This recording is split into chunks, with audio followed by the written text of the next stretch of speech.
ഞാനൊരു മഹത്തായ വിറ്റടിച്ചിട്ട് അനുവെന്താ ചിരിക്കാത്ത? ട്യൂബ്ലൈറ്റ് ആണോ അതോ ലേറ്റ് പിക്കപ്പോ? ആ വണ്ടിയുടെ കാര്യം പറഞ്ഞല്ലേ?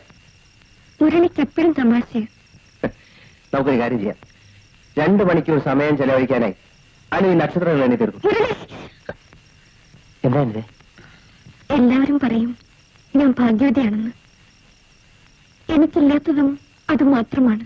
പക്ഷെ ഞാൻ ലോകത്തിൽ വെച്ച് ഏറ്റവും വലിയ ഭാഗ്യവനാണ്. Because you are mine. അല്ലേ മുരളി? ഞാൻ സ്നേഹിച്ചവരെല്ലാം, എന്നെ സ്നേഹിച്ചവരെല്ലാം എനിക്ക് നഷ്ടപ്പെട്ടിട്ടുണ്ട്. മുരളിക്കറിയാമോ, എനിക്കൊരു കൊച്ചനുജനുണ്ടായിരുന്നു. മുരളി നക്ഷത്രങ്ങളെ കുറിച്ച് പറഞ്ഞപ്പോ ഞാൻ അവനെ ഓർത്തുപോയി. എന്നും രാത്രിയിൽ ഉറങ്ങുന്നതിന് മുമ്പ് അവൻ എന്നോട് ചോദിക്കും, ചേച്ചി ഈ ആകാശത്തിൽ എത്ര നക്ഷത്രങ്ങളുണ്ടെന്ന് പറയാമോ എന്ന്. ഞാൻ പറയും, എനിക്കറിയില്ല കുട്ടാ, എന്റെ മോൻ തന്നെ പറഞ്ഞാൽ മതിയെന്ന്. എന്നെ കൊണ്ട് സുല്ലിടിച്ച ശേഷം അവൻ പറയും 1907. അത് കേട്ട് ഞാൻ ചിരിക്കും. എന്റെ ചിരി കേട്ട് അവൻ ഉറങ്ങും. ഒരു ദിവസം രാത്രിയിൽ ഞാൻ ചിരിച്ചില്ല. കാരണം അവൻ എന്നേക്കുമായി ഉറങ്ങിയിരുന്നു. ഇപ്പോൾ മായ തിരിച്ചു വരുന്നേ. ദുഃഖങ്ങൾക്കൊക്കെ അവസാനമുണ്ട്. പിന്നെ നാളെ, നമ്മുടെ നാളെ, അതെത്ര മനോഹരമാണെന്നറിയാം. ആ നാളെ എനിക്കില്ല മുരളി. എനിക്കങ്ങനെ ഒരു തോന്നൽ. എന്താ ഇത്? ഇല്ല മുരളി, എനിക്കൊരൊറ്റ ആഗ്രഹമേ ഉള്ളൂ. ഈ കൈകളിൽ കിടന്ന് ഈ നക്ഷത്രങ്ങളെ കണ്ട് ഈ പ്രകൃതി ഭംഗിയിലേക്ക് എനിക്ക്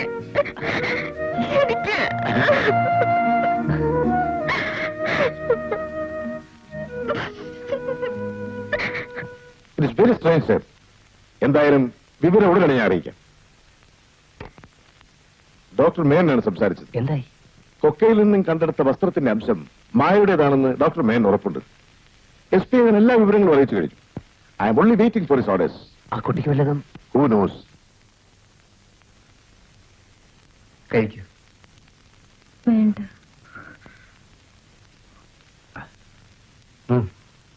വേണ്ട. ഇതുകൂടെ കഴിക്കണം.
ഇതാരാ?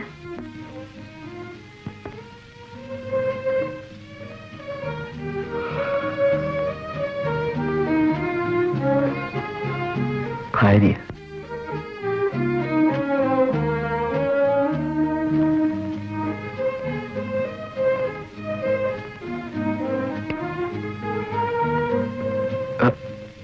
മരിച്ചു.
ഞാൻ എത്ര തവണ പേര് ചോദിച്ചു, എന്റെ പേര് പറയാത്തത്? ശരി, എന്നാ ഞാൻ പറയട്ടെ. ആ, ശുഭ അല്ലേ? ആ, ജയ അതുമല്ലേ? പിന്നെ ആ, കിട്ടി. റാണി അല്ല, മായ.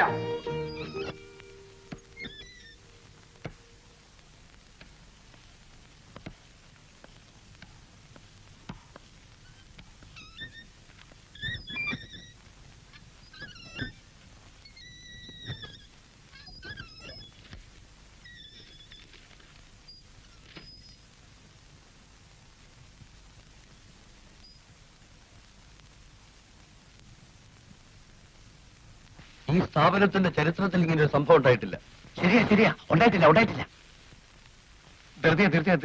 ധൃതിയാണെങ്കിൽ നിങ്ങൾ പോണം മിസ്റ്റർ. I am sorry. ഇയാളുടെ പേര് കേശവലേട്ടാണ്. ചെറുതി കേശവല്ല എന്നും വിളിക്കും. ചുരുക്കി ചെറുതി എന്ന് പറയും. അല്ലാതെ പോകാൻ ധൃതി ഉണ്ടെന്നല്ല. മിസ്റ്റർ SDP, എനിക്ക് നിങ്ങൾ മാത്രം അറിഞ്ഞിരിക്കേണ്ട ചില കാര്യങ്ങൾ പറയാനുണ്ട്. ആയിക്കോട്ടെ. ആ, കേശവല്ല പുറത്തേക്ക് പോകും. ശരി സാർ. മിസ്റ്റർ ദാമോദരൻ പിള്ളേ, ഞാൻ ആകെ അപ്സെറ്റ് ആയിരിക്കാൻ. ഈ കുട്ടി ഇതിനു മുമ്പ് ഇങ്ങനെ വയലന്റ് ആയിട്ടുണ്ടോ? ഇല്ല. നിങ്ങൾ ദിവാൻ ബഹദൂർ രാജപത്മനാഭൻ തമ്പിയെ കുറിച്ച് കേട്ടിട്ടുണ്ടോ? ഉവ്വ്. ഇനി ഞാൻ നിങ്ങളോട് പറയാൻ പോകുന്നത് വളരെ കോൺഫിഡൻഷ്യലാണ്. ദിവാൻ ബഹദൂർ രാജപത്മനാഭൻ തമ്പിക്ക് സുന്ദരിയായ ഒരു മകളുണ്ടായിരുന്നു. ഇതാണ് തമ്പിയുടെ മകൾ മൃണാളിനി. കിടക്കും. ഇന്നല്ലെങ്കിൽ നാളെ അയാൾ അറിയാതിരിക്കാൻ പറ്റുന്നില്ലല്ലോ. എന്നെ കൊന്നുകളയും. അതുണ്ടാകാൻ പോകുന്നില്ല. അയാളൊരു മുത്തച്ഛനാകാൻ പോകുന്നു എന്ന കഥ അറിഞ്ഞില്ലായിരിക്കും. നിനക്കെന്തറിയാം? അയാളെ പറ്റിയുള്ള സകല വിവരങ്ങളും മനസ്സിലാക്കുന്നതാണ് ഞാനിത് പറയുന്നത്. You forget him and that is final. അദ്ദേഹത്തെ മറക്കാൻ എനിക്ക് കഴിയില്ല അച്ഛാ. ഞാൻ ഗർഭിണിയാണ്. അച്ഛാ, യു ഗെറ്റ് ഔട്ട്.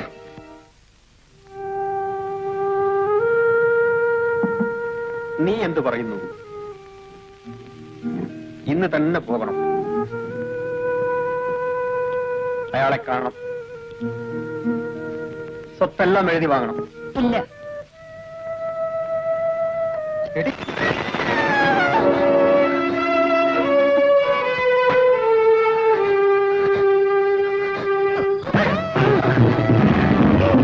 ആ സംഭവത്തിന് ശേഷമാണ് മൃണാളിനി മാനസിക രോഗിയായത്. 1 വർഷം കഴിഞ്ഞ് അവർ ആത്മഹത്യ ചെയ്തു. അനാഥയാകുമെന്ന് കരുതി തമ്പി കുട്ടിയെ ഏറ്റെടുത്തു. ആ കുട്ടിയാണ് മായ. തമ്പി സ്വത്ത് മുഴുവൻ കുട്ടിയുടെ പേരിൽ എഴുതി. അധിക നാൾ കഴിയുന്നതിന് മുമ്പ് തമ്പിയും മരിച്ചു. മായ മാനസിക രോഗിയാണെന്ന് പറഞ്ഞുകൂടാ.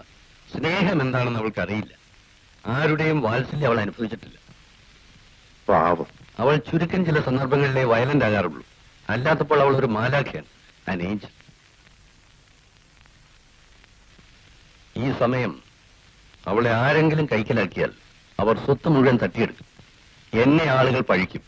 ഞാൻ കൂട്ടുനിന്നു എന്നിവരെ പറയും. A tragic predicament a difficult situation. എന്ന് പറഞ്ഞുകൊണ്ടായില്ല. ഞങ്ങൾ എല്ലാ സ്ഥലത്തേക്കും മെസ്സേജ് അയച്ചിട്ടുണ്ട്. ഉടനെ വിവരം അറിയാം. ഞാൻ ഫോൺ ചെയ്യാം.